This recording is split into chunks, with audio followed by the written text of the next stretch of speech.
Anoche, en la localidad de Los Álamos, específicamente, esto queda en la región del Biobío, en Arauco, 33 vehículos terminaron quemados luego de que un grupo de aproximadamente unas 40 personas encapuchadas y con armas largas entraron a un lugar, a una central de acopio de ripio, donde estos camiones y vehículos trabajaban. Terminaron todos destruidos a causa de este ataque. El gobierno ha decidido entonces una querella al respecto. Vamos a tomar contacto con Francisco Lübetich, que es exfiscal en la zona justamente es en la Araucanía, pero en la macro zona sur. Francisco, buenas noches, gracias por recibirnos. ¿Cómo le va? Muy bien, muy buenas noches, Matías. ¿Usted cuánto tiempo estuvo ejerciendo en la zona como fiscal? Bueno, fue un largo tiempo, pero específicamente en la Fiscalía Regional por 8 años, desde el año 2005 al 2013. Desde 2013.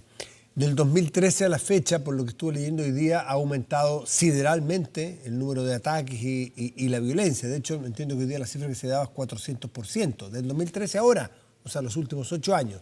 Usted estuvo antes.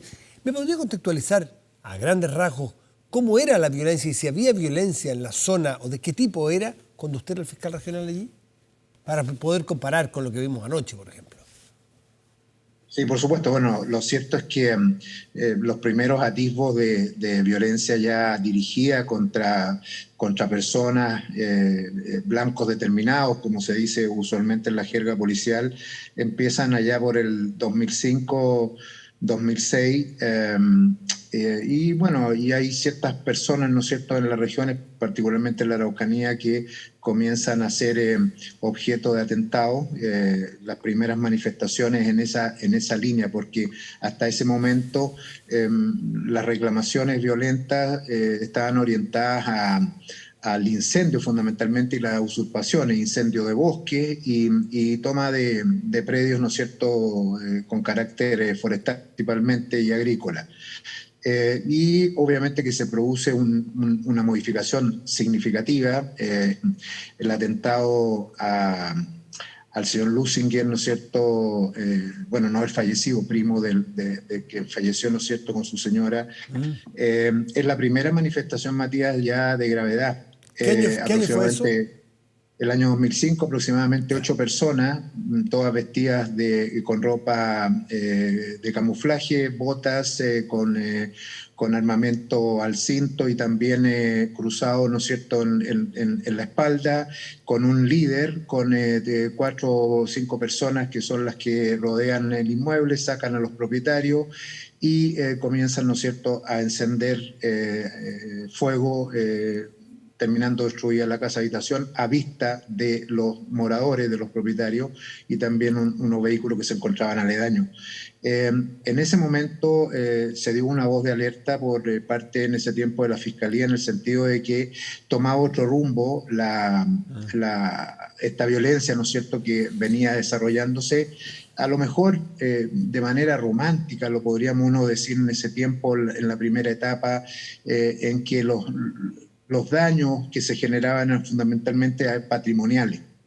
Pero ya Francisco, la afectación a las personas comienza a tornarse grave y de ayer a hoy, Matías, bueno, solo lo dice la cantidad de personas fallecidas que hay, digamos, y que engrosan una cifra, pero que realmente es lastimosa. De esos primeros atentados que usted menciona, que les dice pueden ser hasta románticos, porque no hay atentado a personas, sino que a patrimonio, a casas, romántico entre comillas, ¿no es cierto? Obviamente.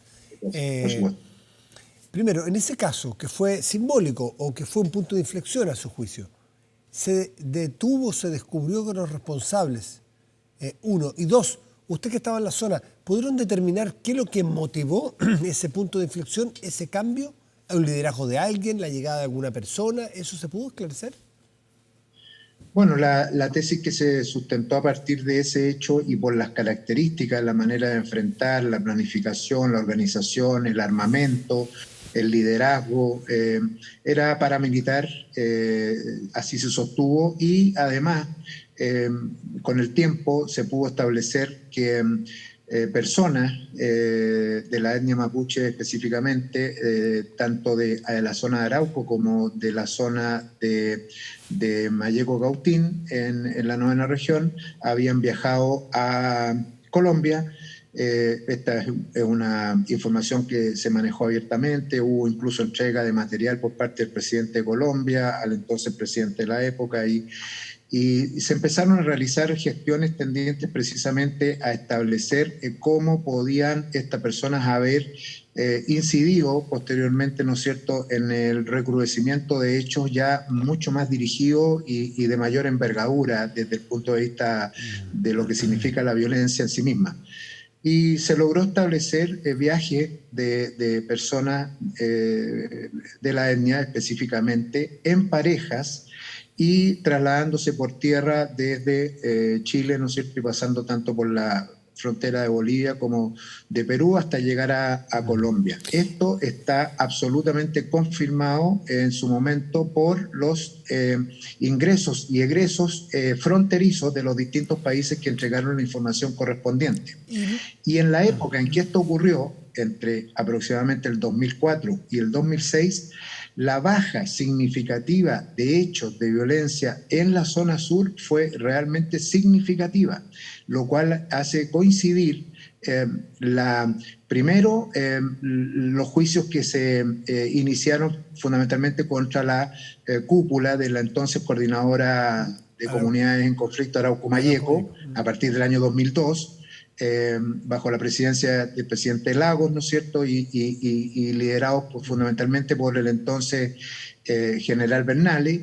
De ahí en más, ¿no es cierto?, baja ostensiblemente la cantidad de hechos y vuelve a retomar con inusitada violencia a partir del año 2005-2006 y de ahí no ha parado más. No ha parado más, pero ha tenido un ascenso muy importante, no solo en lo numérico, sino que en lo cualitativo, porque usted dice, claro, al principio casas solamente, ya era un hito quemar casas, ya era grave, ya un delito, pero luego viene ataques donde hay personas. De hecho, hubo una pareja, un matrimonio, el Luchinger Macay, que murieron dentro de la casa. Y hoy día vemos un tono distinto en los ataques. 40 personas, lo de anoche, por ejemplo, tiene un tono totalmente distinto. ¿Usted cuándo ve ese otro cambio, donde ya puede haber personas que sean víctimas, donde la cosa es cuantitativa y cualitativamente más desbocada? ¿Cuándo lo ve? Bueno, a partir de ya el año 2012, esta evolución que es bien interesante porque además está toda documentada de la manera, digamos, como se ha actuado en este ámbito. Si en los primeros tiempos era tomarse los predios e incendiar los bosques, después se dieron cuenta de que la recuperación predial iba a ser sin árboles y además las empresas que eran afectadas fundamentalmente forestales, ¿no es cierto?, tenían los seguros correspondientes, por lo tanto no habían pérdidas en la realidad. Sin embargo, los predios que después se recuperaban o que, en comillas, ¿no es cierto?, se entregaban por la CONADI, lo eran sin estas plantaciones, lo cual evidentemente que era un desmedro, digamos, desde el punto de vista del objetivo final. Pero luego, con los ataques a ciertas personas, específicamente lo que le llaman, ¿no es cierto?, los violentistas, los colonos que están instalados en la parte de Mayeco, fundamentalmente en nuestra región, significa que ya hay una mirada personalizada para generar temor. Y es por eso que cuando se ha sostenido, y no lo digo yo, sino que también lo han dicho sentencias de los tribunales, que han habido hechos de carácter terrorista en la Araucanía, es porque efectivamente califican en esa condición sobre la base de que la realización de los actos de violencia tienen por objetivo causar temor, no solamente en los afectados, sino que en un grupo de personas que legítimamente, ¿no es cierto?, tienen el sentimiento de ser las próximas víctimas, como así ha sucedido. Y esto, Matías, no solamente fue a lo mejor muy dramáticamente manifestado por la muerte del matrimonio Luchinger Macay, que dicho sea de paso, era un nuevo ataque que orientaba a quemar una de las últimas viviendas en el sector, que estamos hablando de General López, cerca de Vilcún, ¿no es cierto?, en Cautín, en la provincia de Cautín, sino que porque hubo de parte del dueño de casa una actividad, ¿no es cierto?, tendiente a repeler y obviamente utilizó su arma que tenía en ese momento, fue que terminó como terminó. Es Francisco, decir, la inflexión allí no es por el hecho del ataque mismo, sino que porque había que llevarlo a cabo cualquiera fuera el costo. De ahí en más, el que hoy día aparezcan personas atacadas con armas de fuego y que eventualmente, ¿no es cierto?, incluso varios de ellos han perdido la vida, como ya tenemos una cuantía, digamos, relevante de personas fallecidas, es porque efectivamente, a pesar de que es duro decirlo, pero cuando ya sucede una vez, es muy posible que siga sucediendo y así ha Francisco, ocurrido en este último tiempo. después de lo que ocurrió anoche, el gobierno anunció la presentación de querellas. Más allá de lo formal, usted que conoce por dentro cómo opera allí, la región, los sistemas, ¿significa algún cambio más allá de lo simbólico, de que un gobierno que no presenta querellas frente a un acto de esa gravedad es un gobierno que mira para el techo, es un gobierno que probablemente tendría abandono de deberes, ¿no es cierto? No es el caso, un gobierno ha dicho que sí va a presentar querellas, pero ¿tiene efectos reales eso? ¿O qué efectos reales puede tener? Bueno, yo creo que aquí lo que la gente que nos ve y que nos escucha tiene que saber es que la tarea la tiene que realizar fundamentalmente el Ministerio Público a través de los fiscales con el auxilio de las policías. El hecho de que se presenten querellas por parte del gobierno o de las instituciones de gobierno o de particulares, lo que hace fundamentalmente es coadyuvar a la investigación que debe llevar, porque la Constitución así lo obliga, ¿no es cierto?, a la Fiscalía.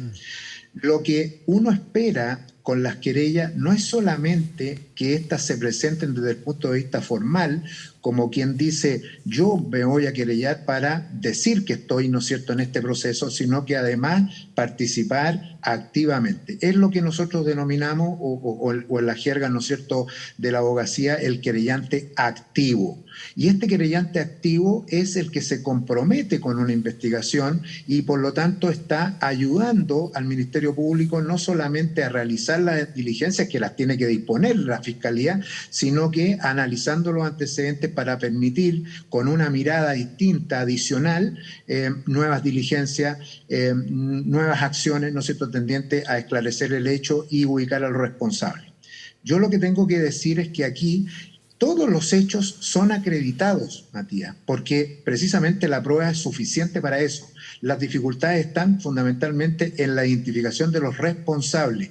El segundo objetivo, ¿no es cierto?, en donde hay una deuda, y hay una deuda manifiesta efectivamente, porque quienes están detrás de estos hechos son voy a decirlo en estos términos, puede ser duro, es una empresa delictiva. Y como tal, su rédito se circunscribe a realizar los hechos y no ser descubiertos para poder seguir Ya, realizando pero lo mismo. Francisco, usted estuvo en la fiscalía, estuvo de fiscal regional. Se dice muchas veces que las policías o el ataque al delito allí tiene muy pocos recursos materiales. Yo creo que usted conteste sobre eso, si es verdad, al menos en esa época, y sobre todo sobre la inteligencia. Porque usted me dice, el problema no son los sistemas, no es la tipificación del delito, es descubrir al responsable. Con mayor inteligencia a lo mejor se podría descubrir más a los responsables. Por una de esas ustedes tenían información y era difícil encontrarlos. Bueno, efectivamente las dificultades son evidentes. El adversario tiene también, ¿no es cierto?, sus medios para precisamente autoprotegerse, una logística, planificación, recursos.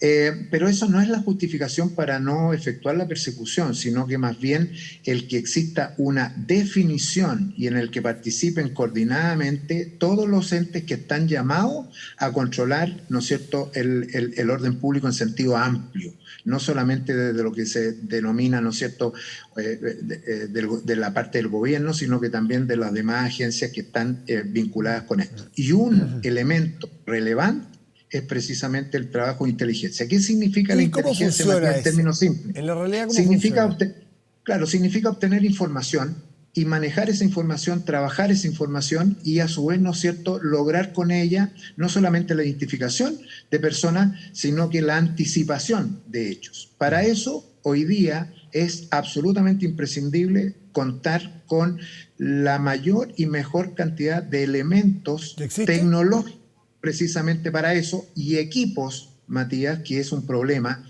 que no se ha querido enfrentar, en mi opinión, de manera, digamos, acentuada, de conservar equipos policiales permanentes, es decir, de aquellos que logran de alguna manera adquirir un know-how en relación con la temática y que a través de eso y los contactos y otros medios, ¿no es cierto?, de investigación pueden ir avanzando en esta línea.